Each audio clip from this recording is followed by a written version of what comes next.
Pasifik. Sehingga secara geografis dan juga geologis, Indonesia ini sangat rentan terhadap terjadinya bencana alam. Salah satunya yaitu bencana likuifaksi, yang mana dari masalah ini Indonesia dituntut untuk melakukan penanggulangan bencana.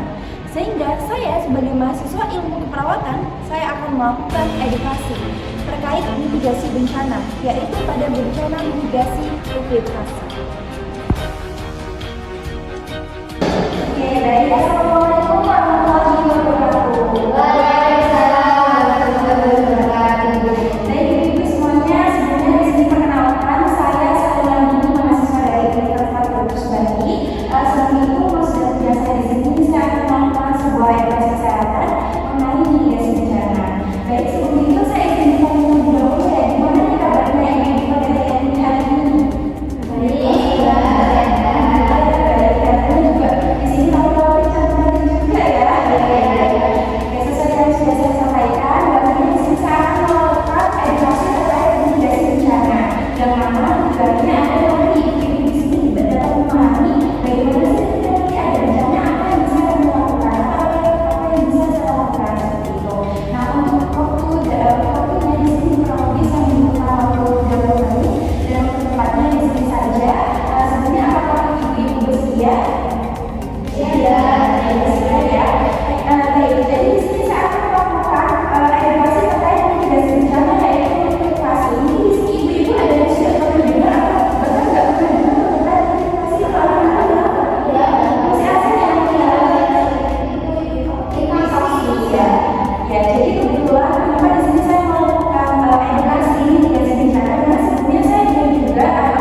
Di sini itu pasti sudah nggak asing semua jenis bencana pasti akan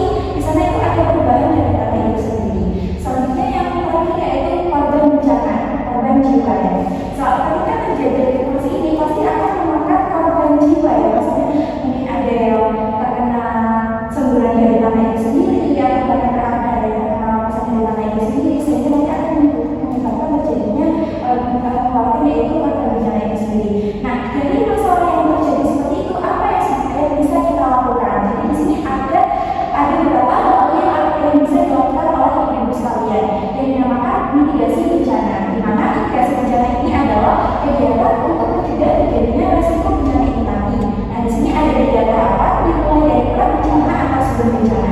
Jadi ketika sebelum bencana apa yang bisa kita siapkan? Jadi ibu-ibu di sini harus siap-siap di sebelum bencana. Yang pertama yaitu pemetaan wilayah rawan. Tapi di sini itu nanti akan dilakukan oleh pemangku yang ada di misalnya di RT. Biasanya dilakukan oleh KRT, KRW, jadi harus dilakukan pemetaan tanah-tanah. Jadi dilihat nih tanah mana yang rawan yang mungkin nanti akan terjadi yang namanya likuifaksi. Jadi yang paling pertama melakukan pemetaan tanah, memastikan tanahnya itu kuat atau ketahanannya itu menurun. Yang kedua, pengaturan tata ruang. Pengaturan tata ruang di sini, apalagi ibu-ibu yang masih menjaga rumah, itu rumahnya harus kita tata ruangnya. Contohnya, ibu-ibu di sini nggak boleh meletakkan bunga di atas, mungkin kan ada rumah yang bisa di atas sini, paling di atas sini. Nah, itu jangan diletakkan di sana. Karena kalau letakkan rumah itu pasti akan ada bencana di rumah kita, sehingga itu dihindari untuk yang namanya meletakkan barang-barang yang di atas, takutnya jatuh kemudian pecah, itu malah menimbulkan bahaya yang lainnya seperti itu. Selanjutnya yaitu edukasi dan pelatihan seperti yang saya lakukan sekarang. Jadi kalau semuanya ada undangan edukasi, silakan ibu-ibu itu ikuti, siapa tahu nanti ada informasi yang penting yang bisa ibu-ibu manfaatkan atau ibu-ibu dapatkan.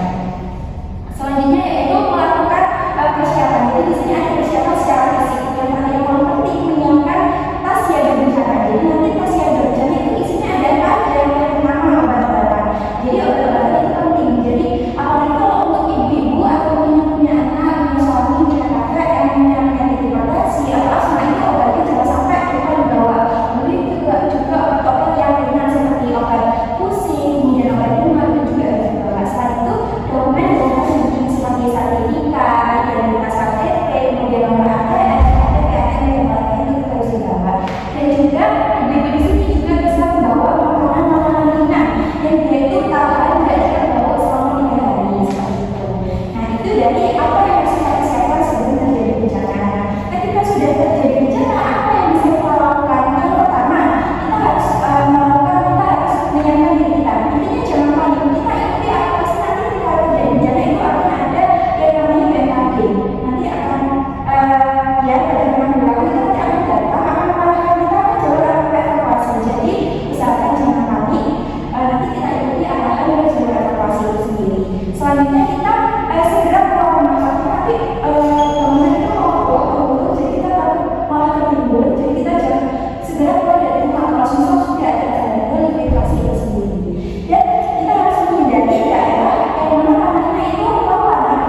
Thank you.